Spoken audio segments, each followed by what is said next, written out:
Calaboso ang tinaguriang most wanted person ng Bicol sa isinagawang manhunt operation dahil sa kaso nitong statutory rape sa Daraga, Albay. Magbabalita dyan si Police Corporal Doxy Cheris Casasos.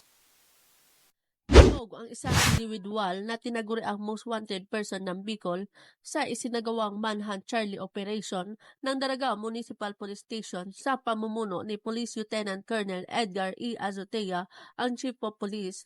Ang suspect ay naaresto sa bisa ng warrant of arrest na inisyo ng Presiding Judge of Family Court 5th Judicial Region, Branch 2, Daraga, Albay, na may kasong statutory rape sa ilalim ng Article 266-A na may criminal case number FC-25-0205 at walang piyansang nirekomenda. Ang naresto na suspect ay lalaki, 19 anyos, walang asawa at residente ng Barangay Salvacion, Daraga, Albay. At ito ay nasa kustudiya na ng Daraga Municipal Police Station para sa kaukulang disposisyon.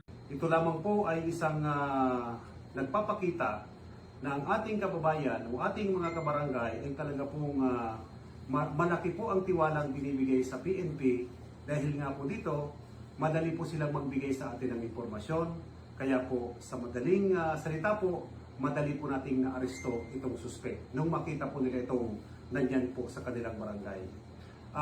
Ito po ay isang panawagan ko rin na sa lahat po, lalo-lalo na po dito sa bayan ng Daraga at sa buong rehiyon ng Bicol Region, makipagtulungan po tayo. Huwag po tayong tawag nito, huwag po tayong matakot.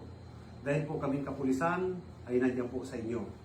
Anytime, any day po, pag minisensyo po kami, nandiyan po ang inyong lingkod. Mula dito sa Legazpi City, Albay, ako po ang inyong PNN correspondent, Police Corporal Doxy Charis C. Casasos, alagad ng batas, tagataguyod ng balitang pulis.